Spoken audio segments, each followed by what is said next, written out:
We are live now. Thank you so much, dear Professor Dr. Guy McPherson, for joining me again on my channel. I received so many emails, comments. Please invite Guy McPherson again. They want you every week, but I know you're so busy. And on your channel, you're doing weekly broadcast already, and you also have a life to lead. And but anyways, for appearing on my channel, and also we will upload this video on your channel too this time. Yes. Thanks for being there to make conversations with me. Thank you for the opportunity. You're one of the few people I know who is rational enough to stick with evidence, and I greatly appreciate that. And I should point out that this video will be uploaded first on your channel, second on my channel. I will not allow comments on the Nature Bats Last channel, and so if you want to comment, go to Beril's channel. Comment down in my channel, and if you got questions, please write them there. We will meet Professor Guy McPherson again in 2022. We are not done yet. Still, we've got some Arctic ice. And natural events are looking for us, but we hope we will make it. So we've got interesting questions from audience, and I shared them with you already, but we received so many this time, and we decided to divide them into two parts, and we will go through halfway if we can today, and the next session is going to be continuation of this questionnaire, and let's see how it goes. So I start with question 0 in the list because it didn't come through the questionnaire that I shared. It came through a common question that Guy McPherson is having through emails. So let me go through that. The question says, given our history and the makeup of the class of people making decisions, isn't our extinction ultimately a positive thing? You can have a slave-owning family with a bunch of slaves, but to me, in aggregate, the suffering vastly outweighs their collective value. I would argue it's better they don't exist. So that's the question I also see on my channel sometimes. Isn't human extinction good for the planet? Like question. So, dear Guy McPherson, I mute myself and looking forward to hear your comment on that. Oh, I receive this question very frequently, and that's why I wanted to move to the top of the list and also to the bottom of the list. So that's the first and last thing that we talk about.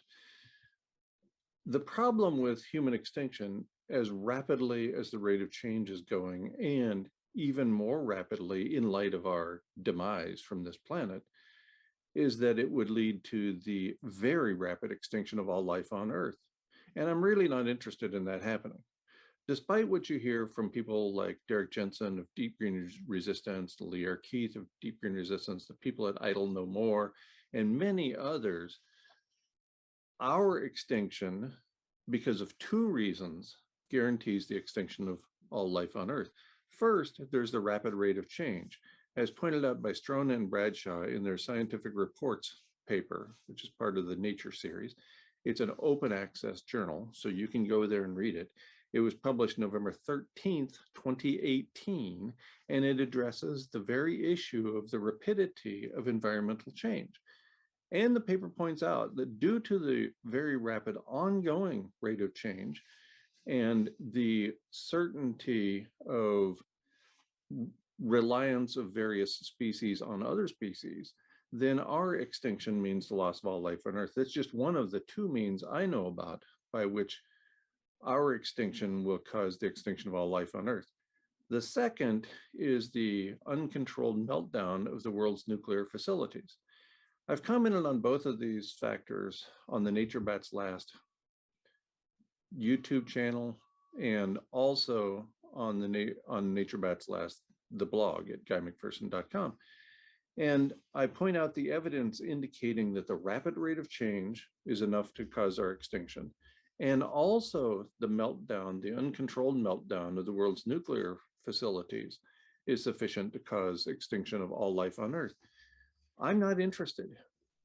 There's a wonderful movie released this year starring Tom Hanks. It was originally funded by one of the big movie houses, I think it was Universal Studios. Because it was being shot during the pandemic, they realized they could not make as much money as they desired. So they sold it to somebody else. I think they sold it to Apple TV. I think that's right. Anyway, it's called Fitch, F-I-T-C-H, Fitch, and it stars Tom Hanks. And it describes very subtly the loss of stratospheric ozone when we have a rapid rate of environmental change. That's one of the things that is predicted to occur, and that occurred also in the past, about 74,000 years ago, when the Toba supervolcano went off. Imagine multiplying that one volcanic event by all the world's nuclear power plants melting down and stripping away stratospheric ozone. That would virtually certainly ensure the loss of all life on Earth. There's the Tom Hanks movie Fitch takes us a little artistic license. For example, they subtly indicate in that film the rapid loss of stratospheric ozone and the subsequent sunburning of human flesh. They show that sunburning within a matter of seconds. And actually, according to the evidence, it would take a few minutes. But that's just artistic license. If we want to argue about whether it takes a few seconds or a few minutes to sunburn us all to death when we lose stratospheric ozone, then I think we're missing the point. So no, it's not a good idea for human beings to go extinct. We have inadvertently become the most important species in the history of the planet. Only we are capable of causing the extinction of all life on Earth. And I'm not a fan. I don't want that to happen. So I think it's a relevant question that we start with and that we end with, because I hear it very frequently. People are confused and generally ignorant about this very important issue of the loss of stratospheric ozone. Hopefully, I've cleared that up, maybe even for the last time, but we'll see. Thank you so much for your answer. I just want to add, we've got a paper going to be published soon. We co-authored with another colleague, also with mine, 3 of us. And we discussed about why this ongoing mass extinction event is different and more severe than the previous ones. In previous ones, for instance, in dinosaurs extinction, several species left, otherwise there wouldn't be any life on Earth to continue evolve later on. It's not that all life is gone that time, but also even after a severe event, that time they didn't have nuclear power centrals around, which would create even more danger. And if humans extinct from Earth, who is going to sustain and who is going to keep up, who is going to repair those nuclear power centrals? And that's why the current ongoing extinction event is more severe. And also, we don't want, of course, humans to be species who go extinct. We don't pray for that. And, it's interesting you say that, because I'm not convinced. I've come across people who I really think they want our species to go extinct. They are so misanthropic that not only do they want to die themselves, but they want to take the entire human species with them. For me, this makes no sense whatsoever. Even on my worst days, I still enjoy enough privilege that I would rather be alive than not. And I don't know how to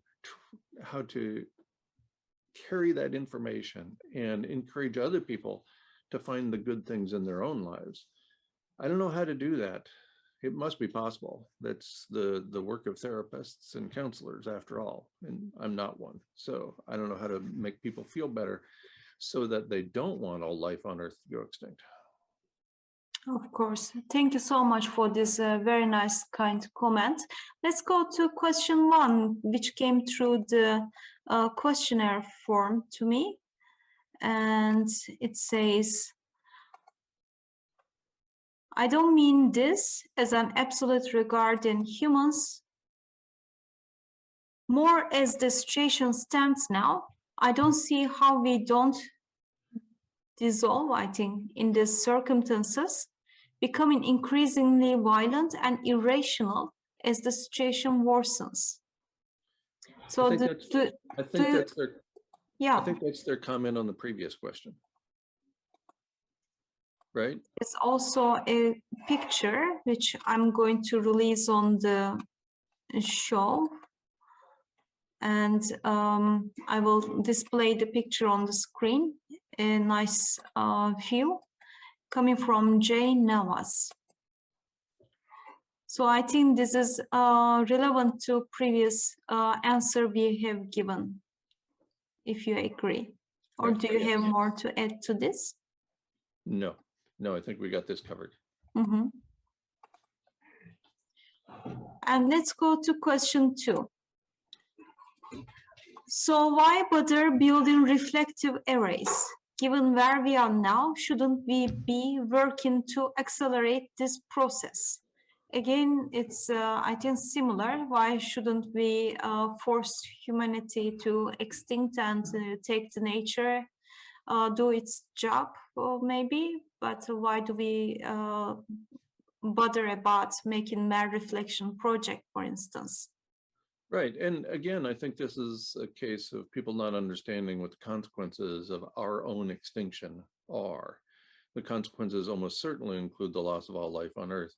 I'm not a fan. And I suspect if once people understand that that's what this means, that when we're gone, we're taking the entire planet with us, the entire living planet with us, then maybe they too will recognize that this is not the best thing that could possibly happen. And the third question is sort of relevant because addressing the mere reflection mirror project again.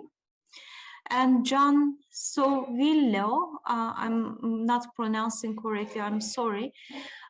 He's asking that what is it going to take to get people to wake up to address global warming?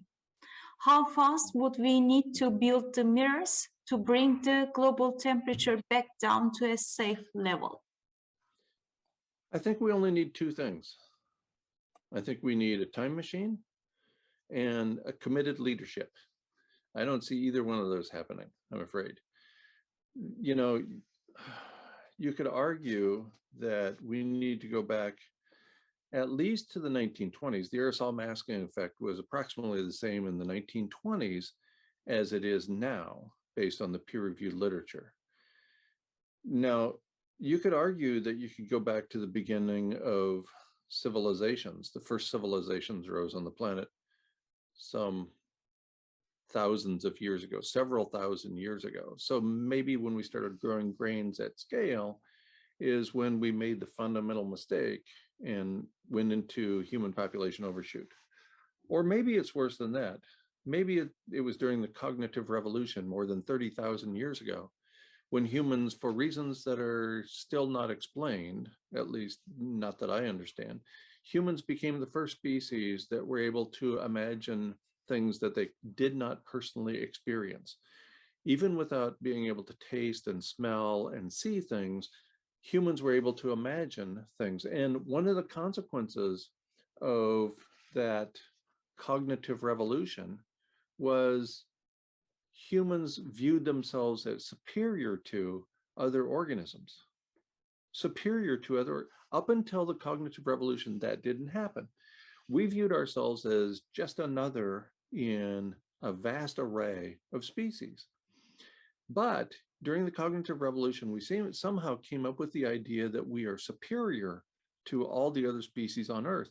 And what that did was gave us the right to kill and eat other species. It gave us the right in our own minds to torture other organisms. And, that was at least 30,000 years ago. This is one of the reasons that I have been promulgating the message that only love remains for such a very long time. No shame, no blame. You're going to shame and blame somebody who lived more than 30,000 years ago? That doesn't make any sense. And we were all born into this set of living arrangements, whether we wanted to or not. So let's not spend our time pointing the finger, accusing other people of being responsible for the ongoing rate of environmental change, for building nuclear power facilities and so on. At some point, it's the rear view mirror. It's water under the bridge. It's all those expressions that mean it's of something that already happened. We can't do anything about it at this point, except possibly the mere reflection framework in which we change the way we live and we put out these physical mirrors as well. So I think we should continue looking for those positive opportunities because I'm interested in the continued promulgation of life on Earth, even if it includes humans. And sometimes I have issues with humans, don't we all? Sometimes humans near us who claim to love us do terrible things to us. But is that reason enough to destroy every last species, every last bacteria, every last canine? I think not.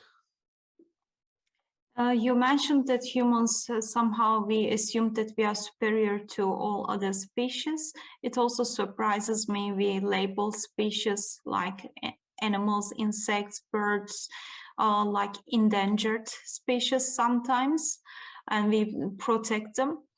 But we never label humans as endangered species because we assume that we will make it. We are so clever. And we've got technology, artificial intelligence, robotics, and we've got all the advances of IoT to solve all the problem. We assume that we will be always there and other species might be endangered, but we are like a chain here on the planet, and we are strong as the weakest part of the chain. When the weakest one is gone, all of them is broken. We depend upon many other species for our own existence, and most people don't understand that. If you don't think we depend upon other species, just wait until one of the bacteria in your stomach is having a bad day. Yeah. Then you realize that little bacteria, you don't even know its name. And suddenly it's ruining your day, and you're sitting down all day with a bunch of stuff coming out of your body that you really hadn't planned on. Yeah. And that's just a little unknown bacteria. There are millions of species on this planet. We depend upon an enormous array of them, and we act as if we're the best thing going and the only thing that matters. We're not. Exactly. But if I turn the question around, if we cannot wake up all the politicians, all the city councils and so on, even maybe our family is not waking up, what shall we do as person? Yeah, I think that there are so many things that we can do in our daily lives that exhibit kindness towards others, towards other human beings, and towards non-human beings as well. I think that it's important that we take those steps because the best way I know to make me feel good is to make somebody else feel good. When I cause somebody to laugh or to smile, when I cause somebody to thank me, there is nothing better than that for me during my day. So I think we should take what Buddhists would call right action, and as Buddhists say, not be attached to the outcome. Because sometimes all the right actions we take, everything we do that is the quote right thing to help people through their day, it doesn't matter. It doesn't matter. That person still has a terrible day. That person still ends up being miserable at the end of the day, and we didn't help. And, I used to tell my students every day in every class, just do the best you can do. Be the best person you can be. and don't be attached to the outcome of your positive actions. Because if you're attached to the outcome, you are going to join the class of the miserable. If you get dragged down by somebody else having a terrible day, then all that is going to add up for you, and it's going to be a bad day for you as well. Do the best you can. Sometimes it's not good enough. And I suspect that our efforts, our collective efforts to support the mere reflection framework will not be enough. I suspect that we're too far down the road and we're too close to an ice-free Arctic Ocean. Am I going to give up? No, absolutely not, because there's too much at stake here. Not just for me. I've had a good run. Not just for my family members and so on, but for all life on Earth. I think that's what we're striving for.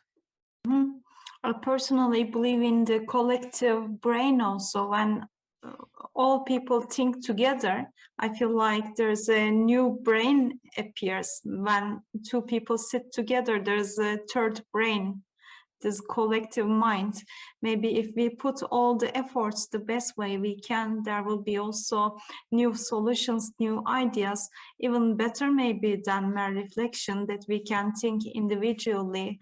But maybe when we start thinking all together, there will be even better ideas. But yeah, even if we cannot make it so much better, just keep trying. That's all we can do. And at least we will be satisfied that we did our best. Right. Thank you so much. And let's go to fourth question. Our admirer is asking, he calls it that himself. He's asking, or she's asking, what year did we cross the tipping point, the point of no return? How rare was the tornado in Kentucky that stayed on the ground 200 miles? Are we going to see a huge increase in volcanoes and earthquakes? So there are multiple questions here. One is what year we crossed the tipping point in a way that we cannot return. The second is about the Kentucky tornado. Is it a special one? And the third one is, are we going to see huge increase in volcanoes and earthquakes? Okay, the first question, what year did we cross the tipping point? I think we already addressed that with at least the 1920s and probably as far back as the cognitive revolution, more than 30,000 years ago. How rare was the tornado in Kentucky that stayed on the ground for 200 miles? I don't know, but Google is your friend. And some of these questions, I do not take the time to research them because you can do that as well as I can. I used to tell my students in the classroom all the time, we're here collectively to address what we don't know. And if each of us would take a little time to do a little research, then I wouldn't have to spend all my time on the computer when I have a life to live. So I'm just going to leave that question out there. It was exceedingly rare, and it was a direct result of anthropogenic climate change. There is no doubt about those two items. Third, are we going to see a huge increase in volcanoes and earthquakes? Yes, and we already have. And one of the reasons for that is the melting of ice and therefore the transfer of water from terrestrial continental plates to marine continental plates. Water is very heavy. Anybody who has gone backpacking for more than 2 or 3 days and carried all their water with them knows that water is very heavy. I conducted research for many years on applying and removing water from various places on the ground with rainout shelters. And getting water to all those plots was an enormous task that we did many times each year. Water is very heavy. So when you transfer that water from a terrestrial dominated continental plate like the North American plate, for example, you melt the ice off this plate and it all goes onto the Pacific plate, which is largely marine. It causes this movement of the continental plates, and that movement is responsible for increased volcanic activity and also increased earthquakes. So yes, we are going to see an increase. I don't know if it's a huge increase. we have already seen quite an increase. Every place around what's called the Ring of Fire around the Pacific Ocean is already experiencing those kinds of events. So will they continue? Almost certainly. I can't imagine that we would be able to reverse that anytime soon. About the tornado in Kentucky, I'm not from United States. Probably if people from United States can validate it better. I heard that it's not only very huge and taking very long time with very big power, but also it wasn't a tornado season. So they appeared in off season. That was also unusual, I heard. Right. Yeah. People try to remember that the easiest way to release energy is in a funnel. And you can see that when, for example, you pour out a liter bottle or a 2-liter bottle of water or other liquid, it doesn't come straight out, it spins. That's the quickest way to release energy. And we see that all the time in the shape of hurricanes, in the shape of tornadoes.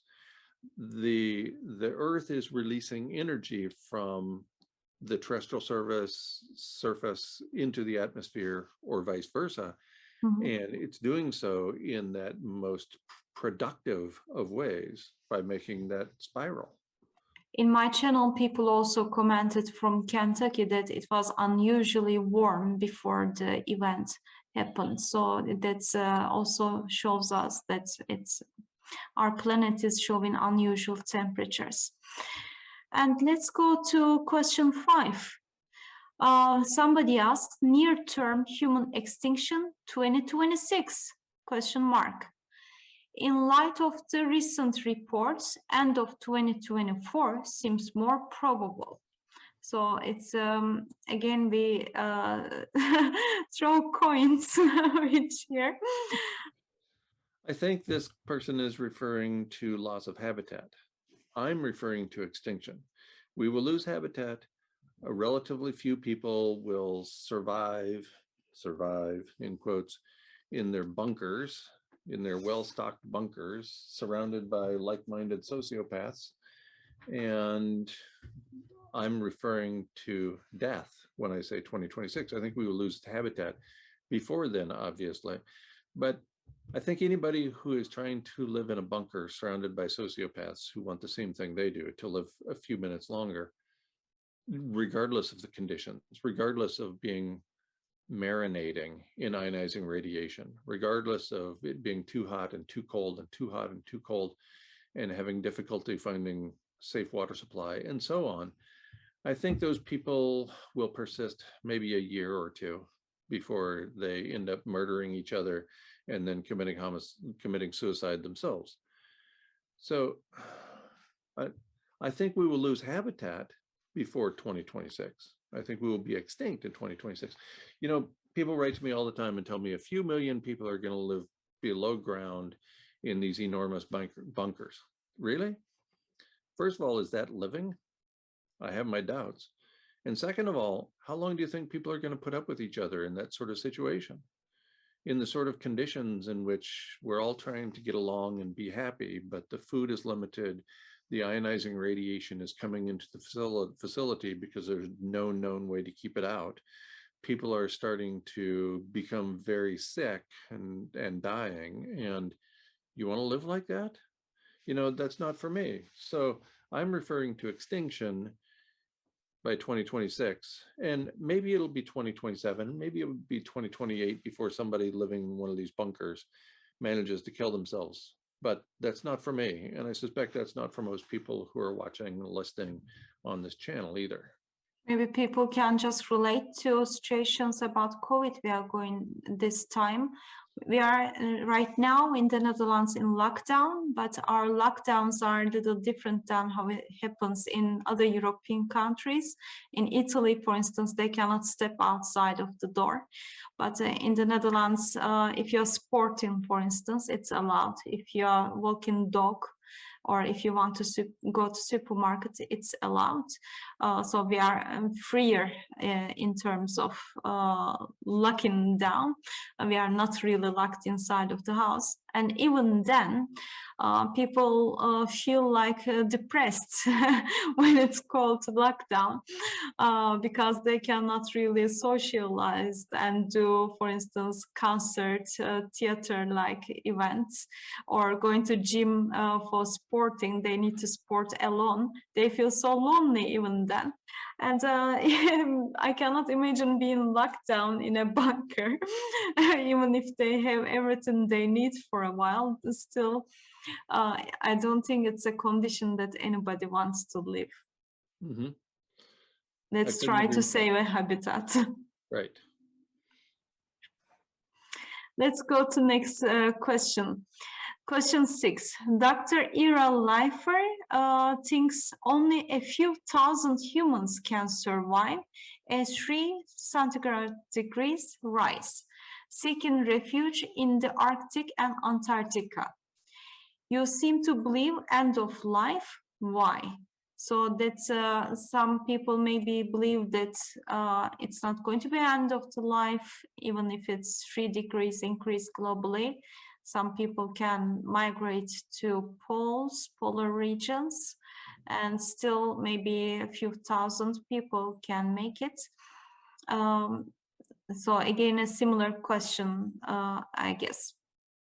Yeah, and I want to address it here briefly. I believe we will lose all life on Earth because I'm informed about aerosol masking effect and the meltdown of nuclear power plants, and therefore the loss of habitat for humans.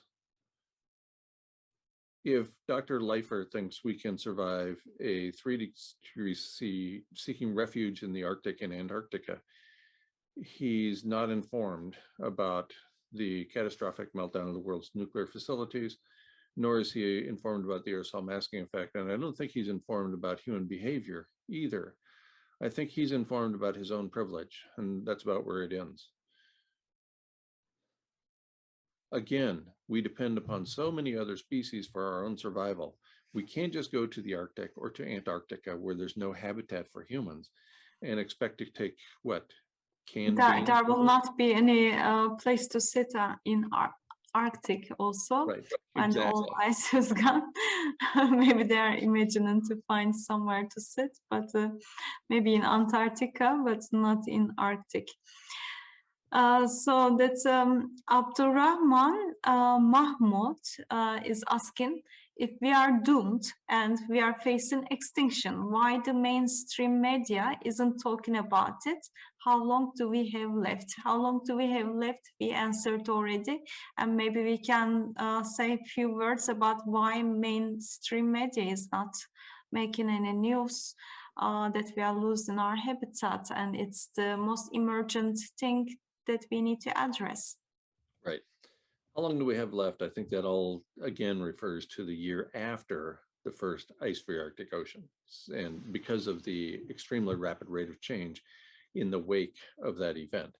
When you take something that's this color and turn it instead to this color, then that does not bode well for the rapid rate of change in the wake of that event. If we're doomed and we're facing extinction, why isn't the mainstream media talking about it? Why would they? There's no money in talking about extinction. Remember, you call them the mainstream media, I call them the corporate media. They are in business to make money. That's why they exist. You think CNN and MSNBC and all the rest don't know what we know? Of course they know. Of course they know about the ongoing rapid rate of change. And they're not going to talk about it because, one, it's terrifying, and that's bad for ratings. And two, they would lose money. And remember, that's their goal, is to make money. They're the corporate media. That's what they do. So I can't imagine a situation in which any corporate media, any corporate government, and all the governments are corporate at this point,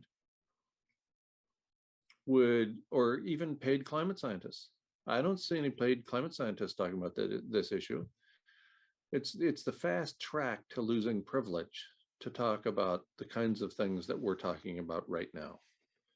And that's why there's going to be a few thousand people who watch this video, and easily half of them will ignore it or think that we're insane. And so they'll just push it aside. And I understand that perfectly well. I don't want to believe it either. Professor Sirmacek doesn't want to believe it either. Nobody wants to believe that our species is going. I don't even want to die myself. I don't want Beril to die. I don't want the people watching to die. Well, maybe some of them. But for the most part, nobody's going around picking on individuals and saying, I want that person to die. I want that person. No, and we're certainly not doing that for the entire species, for habitat for our entire species, not to mention all life on Earth. But of course, nobody's going to talk about it if they're making money the way things are operating now. And a rapid change means they stop making money. There's a lot of privilege that comes with money. Yeah, Okay. probably I can make money and enjoy my life if I say that I'm making a CO2 capture machine and sell it to companies who are making CO2 output so they can claim themselves net zero. Probably it's people are assuming we can just go through like that, but I believe we have to speak the truth. You know what makes money for the 1%? Business as usual. That's what does it. Yeah. And you know what ensures habitat for you and me? Change. Business as usual. Immediate change. Immediate change. Yes, absolutely, because business radical change takes us to a very bad place very soon. But nobody wants to change. That's the problem. Nobody wants to accept that we need to give up this kind of civilization and find new ways of living if we want to. And somebody who is calling himself Shadow Band and also shared a picture in the screen that I'm going to release for public. He is asking question 8. Speaking of imploding nuclear power facilities, why is Fukushima never mentioned? Before you go on, I just have to answer that one first. Yeah. Again, there's no money in extinction. Okay, next question. No money for extinction. That's right. And we cannot sell books which talk about we are going to extinct as well. Exactly. Probably we can easier sell books which mentions 3 steps to solve the problem in 3 months. Right. Just kidding. And continuing to 8th question, he's asking, why is Fukushima never mentioned? Is that not the extinction level event and the very thing that kicked abrupt, irreversible climate change into overdrive over 10 years ago? Does radioactive fallout not contribute to anthropogenic global warming and the ongoing Anthropocene extinction, considering its passing energy every second in the form of ionizing radiation? So he's mentioning why it's never been a topic within the tipping points, for instance. Maybe it's already it needs to be in climate models. Maybe that's already making impact for many years. Well, this is the first I've heard. This is the first I've heard that radioactive fallout contributes to anthropogenic global warming. I don't know that that's true. I've never heard that. I've seen no evidence to support that. And Fukushima is not the thing that kicked abrupt, irreversible climate change into overdrive more than 10 years ago. No, that was not Fukushima. That was human behavior manifest in industrial activity, which has ratcheted up greatly over the course of the last decade and more in the last 25 years than in all of the industrial revolution before that put together. So that's human behavior manifest in shopping and buying and pursuing and so on. This is the first I've heard somebody blame Fukushima for dramatically increased heating of the planet. So I don't know what that's about. If you could send information rooted in evidence, I would be happy to see where you reach that conclusion. Yeah, maybe in the next session we can cover it if the question asking person sends us a little bit more references about how he came up with this question. Yes.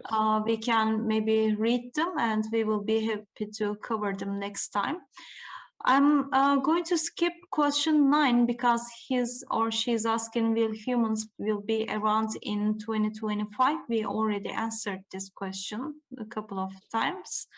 I will go to question 10 instead, who is asking what will happen to the nuclear power plants if humans go extinct?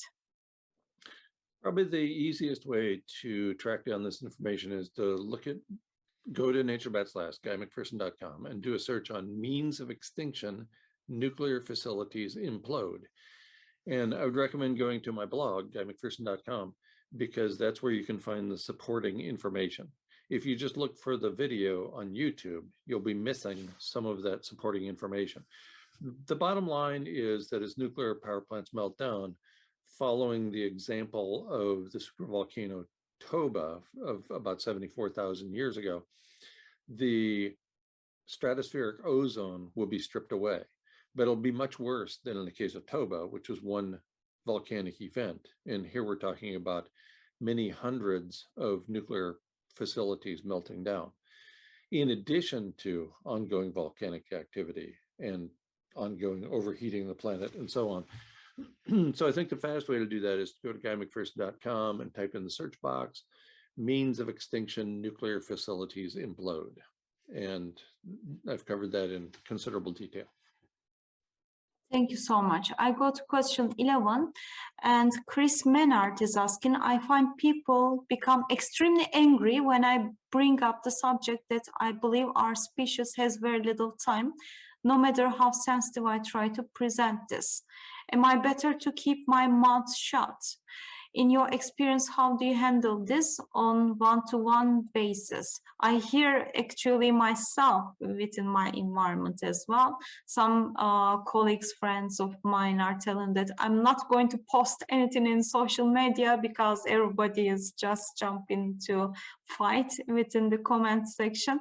So how do we handle? Do we just sit mouth shut, or is there any way to communicate this? So my honesty about these issues has cost me money, colleagues, friends, my life partner of more than 35 years, and many other privileges. And I wouldn't have it any other way. I wouldn't recommend that you, Chris Menard, follow this alternative, because it can be very expensive in every way that matters. So how do you keep your mouth shut? I don't know. I'm not able to do so. But maybe you can wait until somebody asks you directly a question. Maybe you can, on a one-to-one basis, point people towards my work or towards one of these videos that we're shooting right now. That takes some of the pressure off you, so that you don't come off as the authority telling everybody they're going to die, because I promise you, very few people want to hear that. So I don't know if you are better to keep your mouth shut. I suspect you are. I suspect you're better off keeping your mouth shut and pointing people to my channel or this channel, Beril's channel on YouTube, or on to our blogs. That's what I would recommend. But if you want to take great strides toward destroying the relationships in your life, telling people, reminding people that they're going to die is a good way to do it. Most of us are not interested in losing all those privileges and all those friends and family members. Dear Guy McPherson, thank you so much for your answers. I will finish with the questions for today. For listeners who didn't hear their answers, I'm so sorry. We received so many of them, but we don't throw them away. They are in our Google Drive, and we will continue answering them in the next session. About this last one, and maybe for all of them, I want to finish it with honesty. and value of speaking the truth, which I also talked in my channel this morning shortly in a small dog walking vlog I do.